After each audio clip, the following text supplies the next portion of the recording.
deep gratitude, we shall celebrate the presence of Bhagwan while we sing this powerful mantra that he should give. Once again, this great chance of singing his name this evening is a great blessing.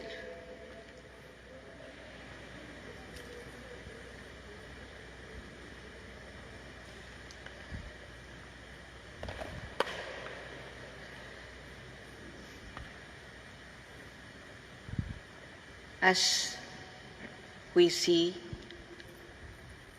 the celebrations of Bhagwan's Jayanthi and Aradhana at the ashram, the devotees who have been coming year after year after year would have seen the way we worship Bhagwan in different ways. Bhagwan had often declared that Nama was his one eye and Vedas the other. So on these special function days, there would be Vaidik pooja going on with the Homa and Rudrabhishekam and a very special puja that day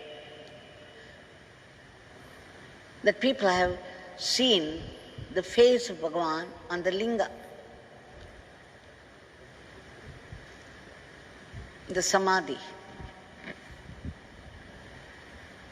And again, in the same place a few feet away, there is the Murti of Bhagwan installed by himself, where people go round and round Bhagwan's Murti, singing his name right from morning 6 o'clock up to 6 in the evening. 12 hours of celebration, Nama celebration, the Nama worship of the form of Bhagwan. Then from 10 o'clock there would be bhajans, songs on Bhagwan, sung by different groups of people from different centers.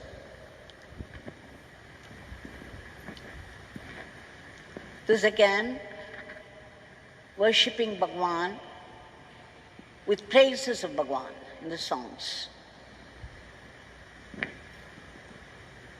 And then the other celebration is sharing of experiences, the Kripa Samudram, we say the ocean of grace, the drops of grace, the gifts of grace experienced by people, the ananda of sharing. This is another worship of Bhagwan, remembering, reliving the experiences of devotees together. Again we see the rise of a huge Shakti. And in the evening, we have either a drama or some Carnatic music program. Bhagwan would often say that Sama Veda, the Carnatic music, has developed from Sama Veda, and it should be protected just as the Vedas. So it's one worship of the divine with Carnatic music or with the dance drama from the Ramayana or other Puranas. And there would be speeches also, speeches by special people. on Bhagwan, the divine in general. These are all different ways of celebrating the presence of Bhagwan, celebrating the grace of Bhagwan which flows endlessly towards the devotees.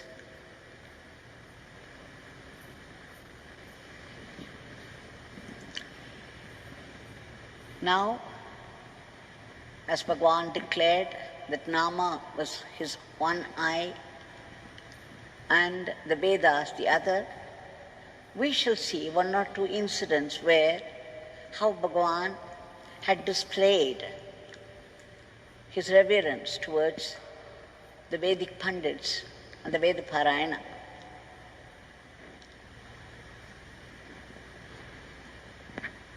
Once, Srimati Tilakavathi Rajashekhar, her husband Dr. Rajashekhar, their son Kumaravel, from Madurai, they had come to visit Bhagwan.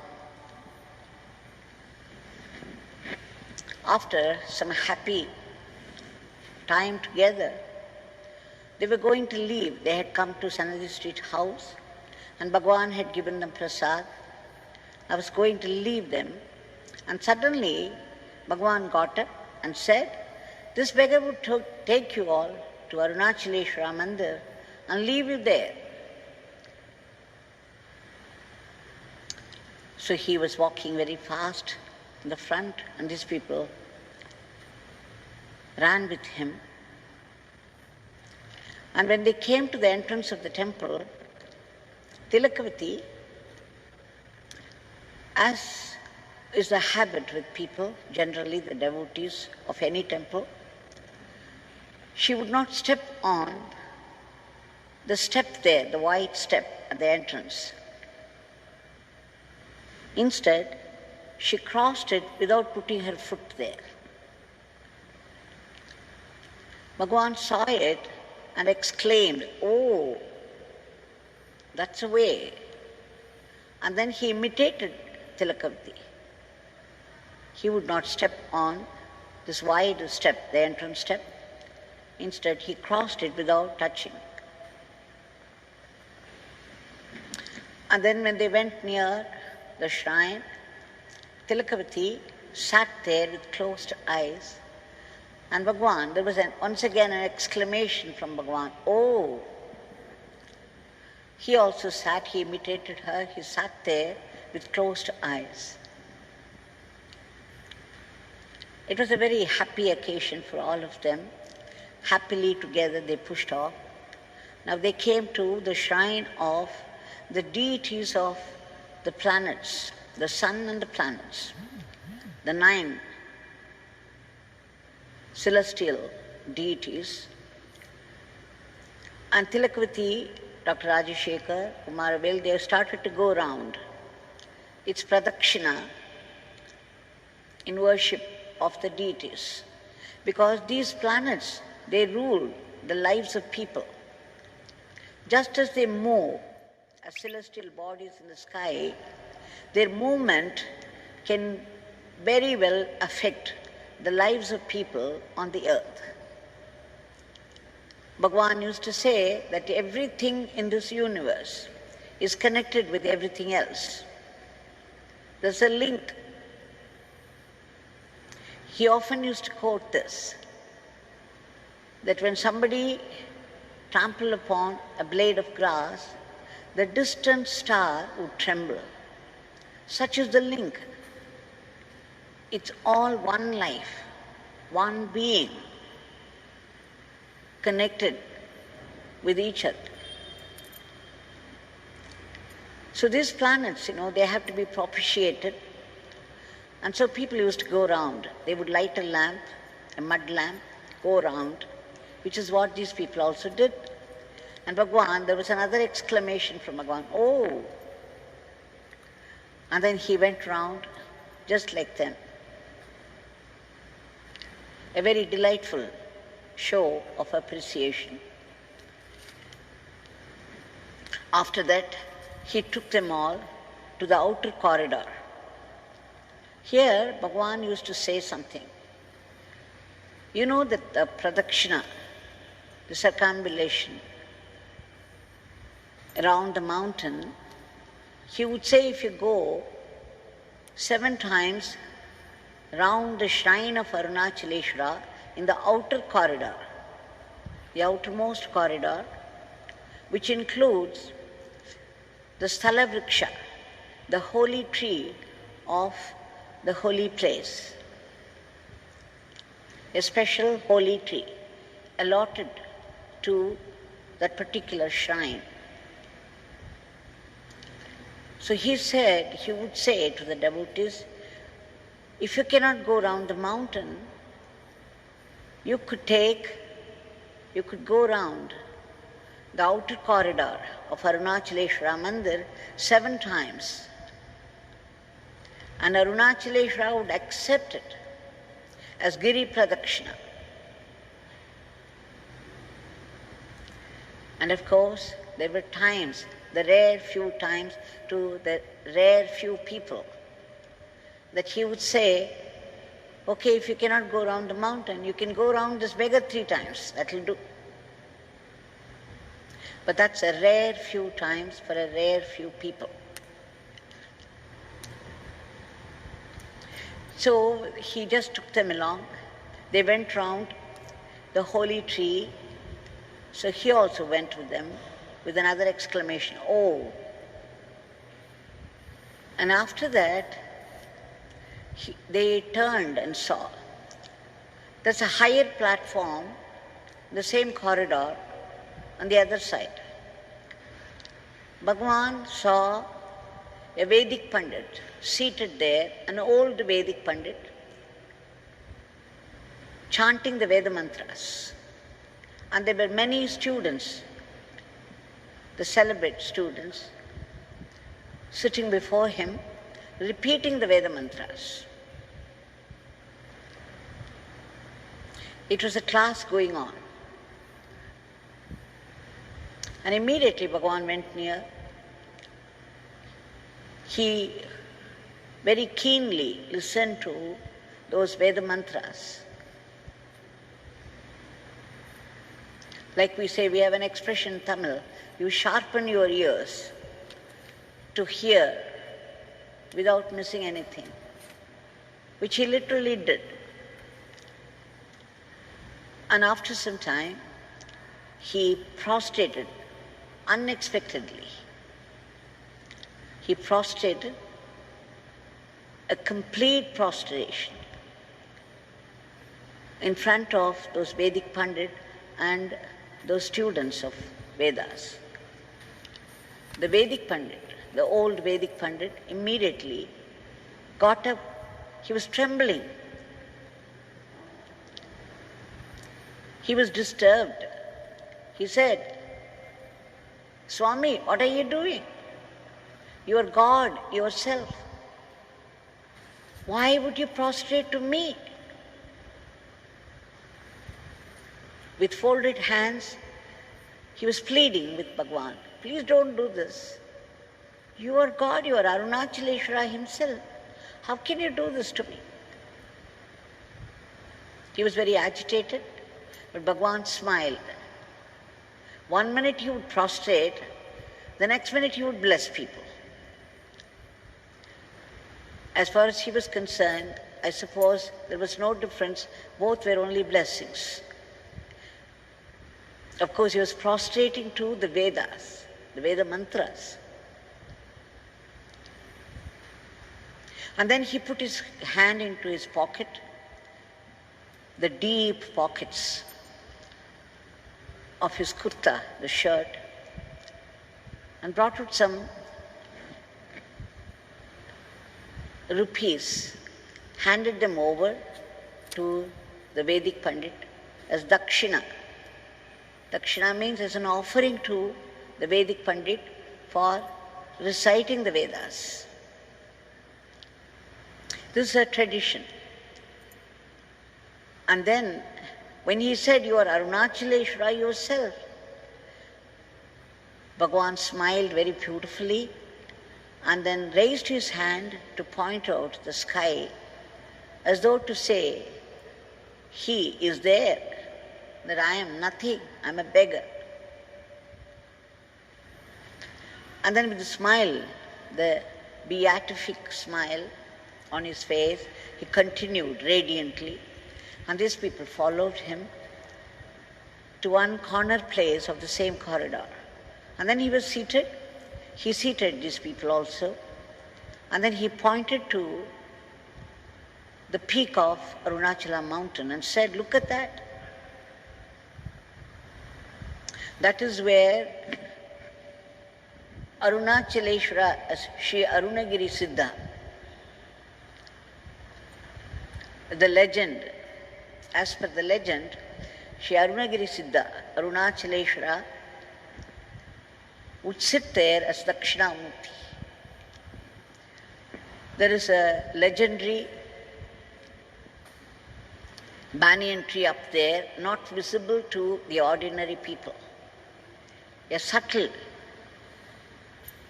banyan tree under which the subtle presence of Dakshinamurti with his disciples. So he pointed to that. He said, look. And then he turned towards Tilakavathi. He said, Tilakavathi, will you please narrate one of the Leelas of Sundareshwara?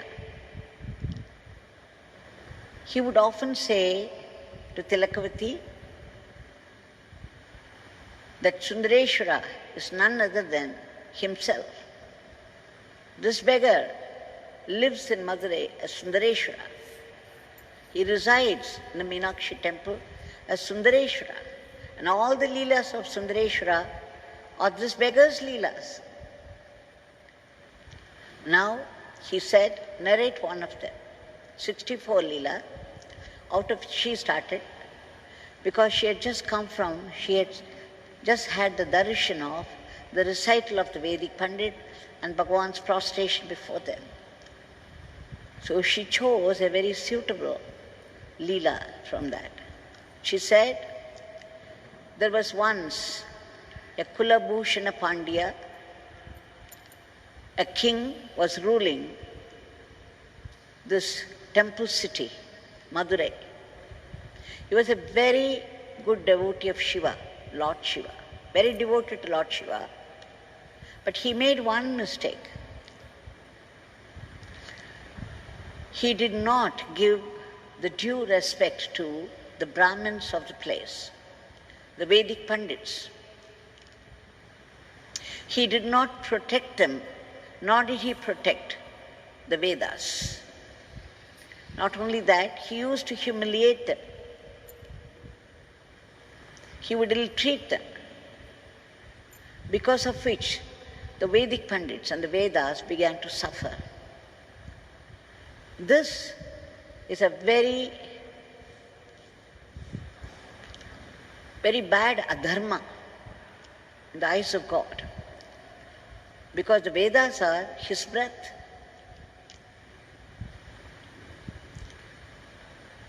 And Sundareshwara, with the result, whenever this happens, when the Vedas are not well protected, the Vedic Pandits are humiliated, and they are not looked after well, then the whole nature would react to that violently, in some way or the other. Like we had tsunami, we had many other things happening. From time to time this happens, this scene gets repeated, and then the fury of the nature expresses itself in different ways. And one of them was, the gods stopped the rain. There was drought everywhere. With the result, the farmers suffered, and there was not enough grain. So people began to suffer. And that doesn't speak well of the king who rules them, because he's not following dharma. When adharma takes place, then this happens, the fury of the nature. So when the whole city, when the whole kingdom was suffering so much, and still the king did not learn his lesson, he continued his ill treatment of the Vedic Pandits and the Vedas. But he was also a Shiva Bhakta, devoted to Shiva. So how could Shiva tolerate a Bhakta of his behaving like this in an adharmic way? So one day, Lord Sundareshwara, Shiva, appeared in the dream of Kulabhusha Pandya and said, "My dear son, what are you doing? Don't you know that the Vedas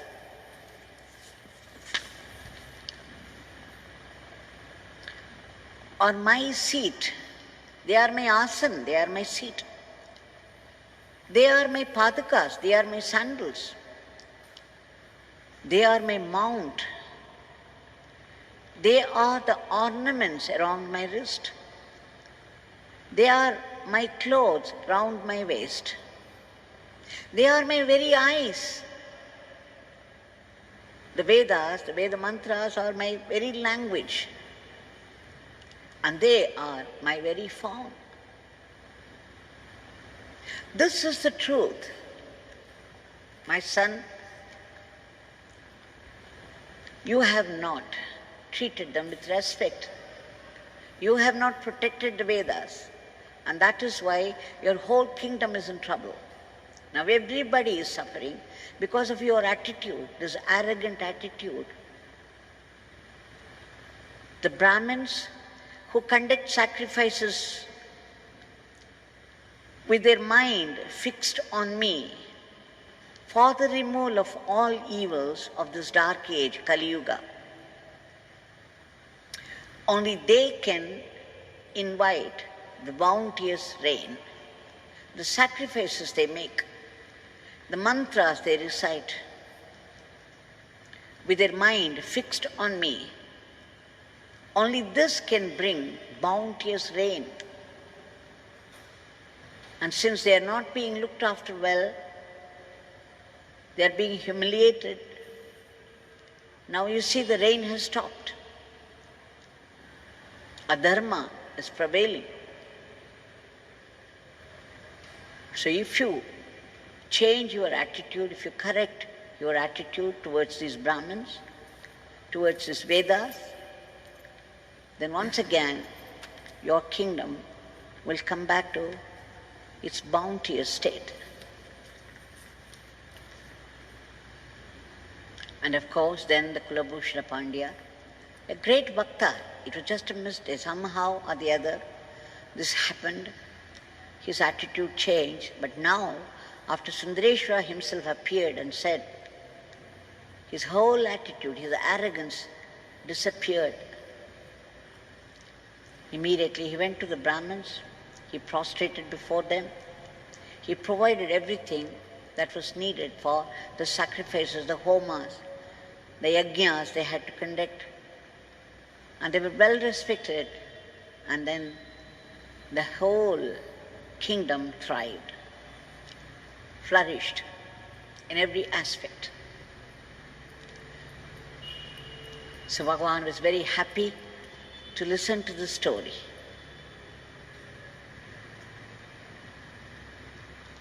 It's no wonder it is he who inspired her to say this. By his own demonstration, his own veneration for the Vedic Pandit and the recital of Vedas. I read something about a similar yajna conducted in Chennai soon after the Samadhi of Bhagwan. The Chennai devotees had gone for Darshan of Shri Muralidhara Swamigal. When he asked them what were they going to do for the celebration of Jayanthi in Chennai, then it struck Om Ramaswamy to arrange for a yajna. So he just wrote down whatever he wanted to do, the yajna and the Vedic Pandits, and a place for that, and of course money. But they did not have any money. But then he said, the minute we decided to do all this, and showed it to Shri Muralidhara Swamiji, Bhagwan began to give everything that was needed. The Shirdi Sai Baba temple came forward to give the ground, a big ground, huge ground, adjacent to the temple for the conduct of the celebration of Jayanthi. And then he heard about some Vedic Pandits in Ambattur on Chandramauli Shraudihal. So he approached and asked for this Rudrayajna, Rudrabhishekam. Shri Chandramauli Shraudihal was very happy to do it for him. He said, don't worry about not having any funds. We shall see to it. We will do it for Swami. I will make all the arrangements, not to worry about it. He assured, and true to his word, on the day of Jayanti, he came with 40 Vedic Pandits. They needed so many for this Ekadasa Rudra. And then what? It was a grand celebration. The celebration was going on, the homas, the chanting of the recital of the Veda mantras. That was happening on one side of the ground, and opposite to that, the devotees, some 300 devotees gathered, and they went round the huge picture of Bhagwan from morning till evening, chanting his name, the Nama worship. On the one side it was Vaidik worship, the same hall, the same place, there was this Nama worship going on. And after the yajna was over, about 1 o'clock, 1:30, Om Ramaswamy and the devotees together, they wanted to honor the Vedic Pandits with a purse, with an offering of money. So when they were getting ready, Chandramauli Shraudihal called them and said, they had a plate for offering the money, and he would not take the money. He said, wait. And then he put some 500 rupees, and another person put 300, 200, and within minutes, all those Vedic Pandits, 40 of them, they gave nearly 10,000 rupees. And they refused the offering from him, the offering of money from the devotees, saying, Shri Chandramauli Shraudihal said that he was listening to the Nama chanting before the yajna and after, and he was absolutely overwhelmed. His lips were also chanting Yogi Ramsuratkumar Nama. And he said, there is only one mouth, but there are 2 ears. So he was listening to the Nama chanting, the charming Nama chanting. So with folded hands he said, it is our offering to Yogi Ramsuratkumar Swami. Just see, once you decide to do something for Bhagwan, something that is very dear to his heart, how help arrives in different ways to make it grand, to make it perfect. Once again proving that Veda is the other eye.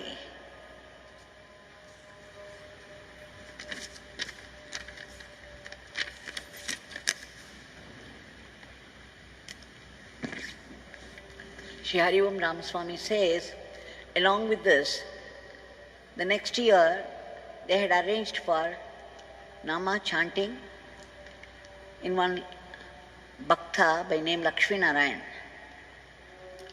So the Nama chanting was going on in his house, and Lakshmi Narayan's wife was cooking for everybody, and she fed them sumptuously, very nicely, serving all the devotees with devotion and love. But in 6 months, when they were conducting the same Nama chanting in some other house, and Lakshmi Narayan was with them, he received the news that his wife, the one who cooked and looked after them previously, had fallen down and there was blood clot. She was in coma. What a shock to everybody. And then Hari Om Ramaswamy assured Lakshmi Narayan, we would make it, Bhagwan would make it all right by our Nama Sankirtan. And then some of those people would go to Lakshmi Narayan's house every day. They would sit there and do the Nama Sankirtan, praying to Bhagwan to cure her. It took a few months, but just before their wedding day, Lakshmi Narayan's wedding day, the previous day, by the glory of the Nama Sankirtan, she opened her eyes and looked around. Consciousness came back to her. And slowly she recovered by the glory of the Nama of Bhagwan. So you see, the recital of Nama, the recital of Veda mantras, both are very, very dear to Bhagwan, and Bhagwan enjoys them. And there is a huge blessing coming from him when we do something which is very dear to his heart. All the bhaktas know that. And we have done Nama Sankirtan today, this precious chance given to us for chanting his name for 1 hour. We had our dip in the Nama, the river of Nama Sankirtan, and we were sanctified by that. It's a holy bath in the river of Nama Sankirtan. So with deep gratitude, we shall submit, we shall offer our today's prayer at his feet, at the lotus feet of Bhagwan, who is here